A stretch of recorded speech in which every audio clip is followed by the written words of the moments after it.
Assalamualaikum warahmatullahi wabarakatuh. Selamat pagi anak-anak, bagaimana kabarnya kalian hari ini? Semoga kalian dalam keadaan sehat selalu ya. Hari ini kita akan belajar tema 4 kewajiban dan hakku, subtema 3 kewajiban dan hakku dalam bertetangga pembelajaran 1.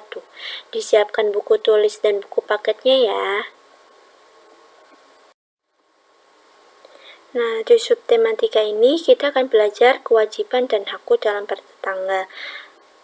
Dilihat pada gambar, di situ ada anak bermain, ada macam-macam permainan, itu sepertinya ada di lingkungan tetangga, di lapangan sekitar rumah.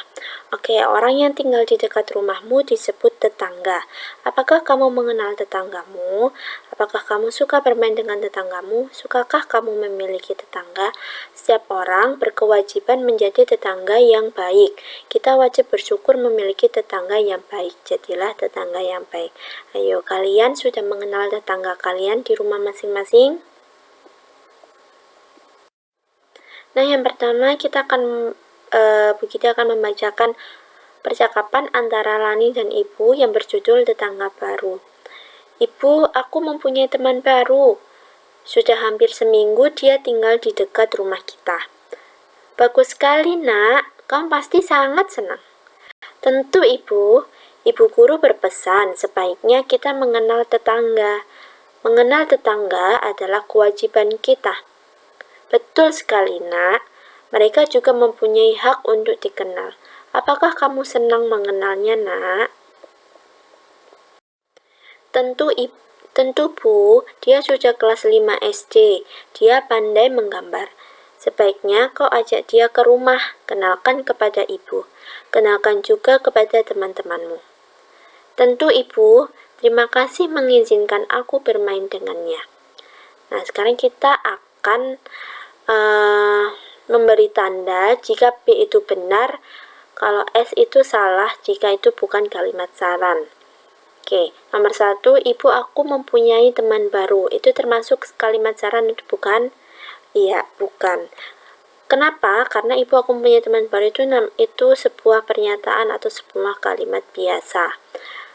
Kalimat saran itu ciri-cirinya harus ada kata yang mengandung kata sebaiknya, seharusnya, lebih baik, seperti itu. Nah, seperti nomor 2, sebaiknya kamu mengenal tetangga. Nah, ada kata sebaiknya, berarti itu termasuk kalimat saran. Kita tulis B. Nomor 3, mengenal tetangga adalah kewajiban setiap individu. Tidak ada kata yang mengandung kalimat saran, berarti bukan B, tapi S, salah. Nomor 4, sebaiknya kau ajak dia ke rumah. Ada kata sebaiknya, berarti B. Kenalkan juga kepada teman-temanmu, berarti S ya, karena tidak ada kata yang mengandung kalimat saran. Nah, selanjutnya ada 5 pertanyaan yang harus kita beri saran. Yang pertama, Lani mempunyai tetangga baru, Lani belum mengenalnya. Apa saranmu untuk Lani? Nah, sebaiknya Lani memperkenalkan diri ke tetangga barunya. Nomor 2, tetangga Lani baru saja menempati rumah barunya. Dia belum berkenalan dengan tetangganya. Apa saranmu untuknya? Sebaiknya Lani datang ke rumah tetangganya dan memperkenalkan diri. Yang nomor 3, Lani harus dapat memulai perkenalan. Lani belum tahu cara memulai perkenalan. Apa saranmu? Sebaiknya Lani memulai perkenalan dengan memberi salam dan memberi tahu namanya. Nomor 4, Lani bertemu dengan Ibu Dayu di jalan. Apa yang seharusnya Lani lakukan? Sebaiknya Lani menghampiri Ibu Dayu dan menyapanya. Nomor 5, senangkah kamu mempunyai tetangga? Apa yang seharusnya kamu lakukan kepada tetanggamu? Jawabannya, iya, aku senang memiliki banyak tetangga, karena aku mendapatkan banyak teman yang bisa aku ajak main dan belajar bersama. Atau kalian bisa punya saran selain yang Bu Giti beri contoh, juga bisa. Lani dan ibunya ingin berkunjung ke rumah tetangga baru mereka. Ibu membuat kue bawang untuk dibawa. Jumlah kue bawang ibu sebanyak 800 batang. Ibu meletakkan kue bawang ke dalam 4 buah toples. Masing-masing toples berisi kue bawang yang sama banyak. Berapa kemungkinan toples yang digunakan? Berapa isi kue bawang di masing-masing toples? Nah, di situ ada 4 toples. Nah, banyaknya toples dikali banyaknya kue bawang dalam tiap toples sama dengan 800 kue bawang. Kita jawab ke halaman selanjutnya. Nah, bila ibu membeli 10 buah toples, berapa isi masing-masing toples? Nah, 800-nya itu tadi adalah jawabannya. Nah, 10 buah toplesnya itu sudah diketahui 10. Nah, dikali berapa sama dengan 800? Caranya 800 dibagi 10. Berapa? 80. Maka jawabannya 80. Jadi masing-masing toples berisi 80 buah kue bawang. Tulis kemungkinan lainnya. Ingatlah bahwa setiap toples harus terisi kue bawang yang sama banyak. Oke, yang pertama begitu punya angka 1 di situ. Nah, kalau misalnya 1 toples berarti isinya berapa? Tetap 800. Caranya 800 dibagi 1. Sama dengan di sini 800. Oke, nomor 2. Begitu di sini punya 2. Dicoba satu-satu boleh. 1, 2, diurutkan 3, 4 gitu boleh. Begitu sini punya angka 2. Nah, 2 dikali berapa? Yang hasilnya 800. Caranya 800 dibagi 2. Karena 800 itu punya 0 sebanyak 2, maka 0-nya kita simpan di kepala sebanyak 2. Jadi sisanya 8 dibagi 2 sama dengan berapa? 4. Lalu angka 0 yang kita simpan di dalam kepala kita tulis sebanyak 2, jadi 400. Jadi 2 dikali 400 sama dengan 800. Oke, nomor 3. Misalnya 1, 2, karena 3 itu tidak bisa dibagi dengan 800, maka kita loncat langsung ke 4.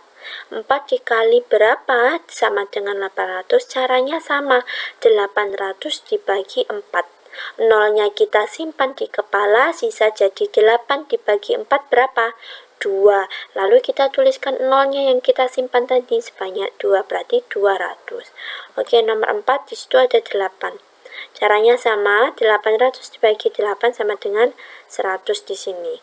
Nomor 5 ada 20.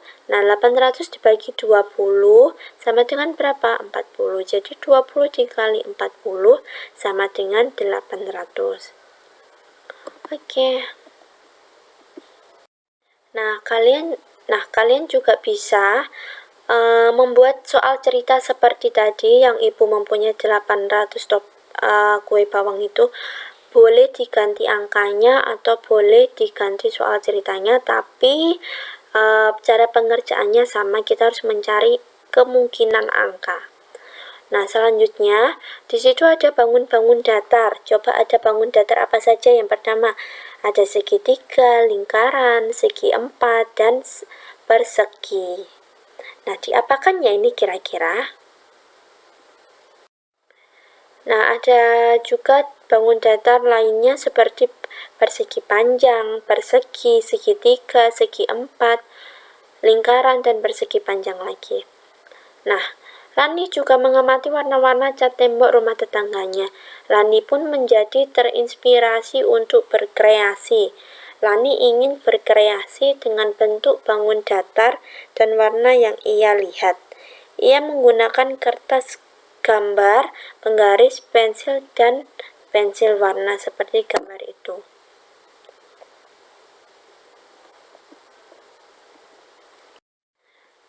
Nah, untuk membuat gambar dan karya seperti yang di halaman sebelumnya, itu caranya seperti ini. Kalian bisa mencobanya nanti di rumah bersama dengan orang tua.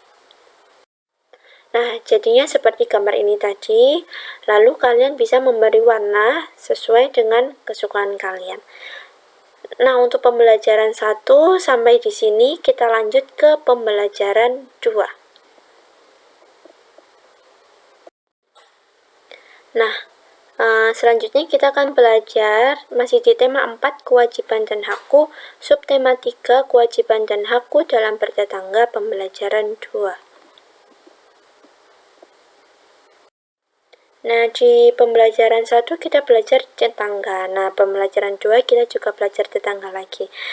Kemarin apa yang dimaksud tetangga? Betul, tetangga adalah orang yang tinggal di dekat rumahku.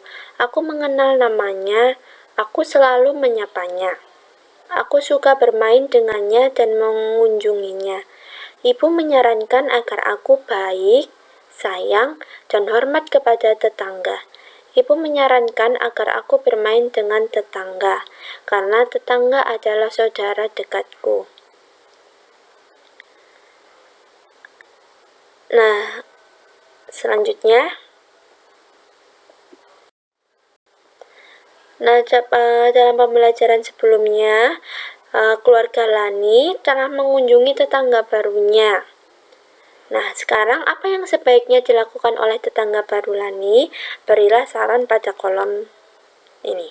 Sebagai tetangga baru tersebut juga berkunjung ke Ibu Lani. Sebaiknya tetangga baru itu juga berkunjung kembali ke rumah keluarga Lani.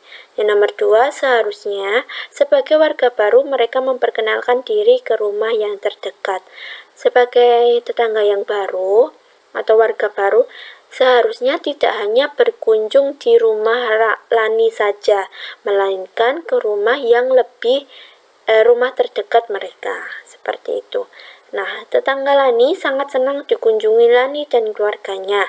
Mereka merasa wajib menghargai tamunya. Mereka ingin menjamu tamu dengan baik. Di rumah mereka ada beberapa jenis makanan. Nah, ini beberapa makanan yang ada di rumah Lani. Nah, Lani ini bingung mana yang akan disuguhkan ke tamunya. Amati gambar makanan yang disuguhkan tetangga baru Lani. Ada roti tawar, gorengan, manggis, kerupuk. Makanan apa sebaiknya Lani pilih? Saran apa yang dapat kamu berikan? Jelaskan alasanmu, lakukan secara lisan. Oke, kita lihat di sini. Sebaiknya Lani memilih roti tawar karena roti tawar banyak mengandung karbohidrat yang sangat menambah tenaga. Atau Lani bisa memilih manggis karena buah juga baik untuk tubuh kita. Memilih makanan yang baik dan sehat secara tidak langsung kita telah merawat tubuh kita agar sehat. Nah, tahukah kamu manfaat memilih makanan untuk kesehatan tubuhmu? Anak-anak memerlukan makanan bergizi. Makanan bergizi membuat anak memiliki tubuh yang sehat. Makanan bergizi mengandung karbohidrat, protein, dan vitamin.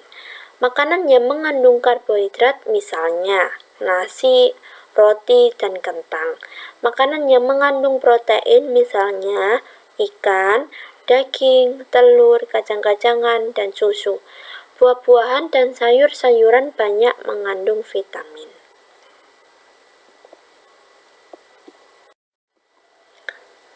Nah, di sini ada yuk berdiskusi, ada gambar pisang, itu buah pir atau jambu ya itu. Atau jambu biji, roti, kerupuk, permen, dan pepaya. Nah, sekarang kalian amati manakah makanan yang sehat untukmu. Kalian bisa milih dan kalian bisa mengerjakan bersama dengan orang tua, berdiskusi dengan orang tua. Lani dan kawan-kawannya bermain congklak di rumah tetangganya. Mereka bermain di depan rumah. Tahukah kamu kewajiban yang harus kamu lakukan berkaitan dengan bermain? Apa sajakah itu? Nah, simaklah kalimat-kalimat berikut, tulislah huruf W jika itu kewajiban dan huruf H jika itu hak. Pernyataan yang pertama, mendapat bantuan. Kata kunci untuk hak itu adalah mendapat, memperoleh. Jadi nomor 1 termasuk kewajiban atau hak? Hak, pintar. Yang nomor 2, mengikuti aturan main. Kewajiban adalah sesuatu yang wajib kita lakukan. Sedangkan hak itu setelah kita mengerjakan kewajiban, kita memperoleh apa yang harus kita dapatkan. Seperti itu. Setelah kita melakukan kewajiban, kita berhak mendapatkan yang sesuai kita lakukan. Misalnya kita mengikuti aturan main, ini termasuk apa? Termasuk kewajiban, berarti ini W. Oke, kita ke halaman selanjutnya. Nah, yang nomor 3, antri menunggu giliran. Yang harus kita lakukan nggak ini? Yang harus, berarti diberi W. Mendapat kesempatan bermain, ada kata mendapat, berarti itu hak, berarti H. Yang nomor 3, merapikan alat main. Merapikan alat main itu adalah suatu yang harus kita lakukan, berarti berarti W, maaf. Yang nomor 6, berbicara perlahan, berarti kewajiban. Nomor 7, berbagi, berarti kewajiban. Nomor 8, diperlakukan adil, berarti kita berhak diperlakukan adil, berarti H. Yang nomor 9, menerima kekalahan, itu berarti W, karena kita harus menerima, berarti kewajiban. Nomor 10, menghargai teman bermain, itu juga kewajiban. Nah, apakah kamu memiliki pengalaman yang sangat berkesan saat bermain dengan tetangga? Bermain apa? Adakah peralatan yang digunakan? Bagaimana cara memainkannya? Apakah permainannya menyenangkan? Nah, itu kalian diskusikan bersama orang tua kalian atau waktu PTM berlangsung. Oke? Cukup sekian pembelajaran hari ini. Semoga pembelajarannya bermanfaat dan semoga kalian tetap sehat dan semangat. Sampai bertemu di pembelajaran selanjutnya. Wassalamualaikum warahmatullahi wabarakatuh.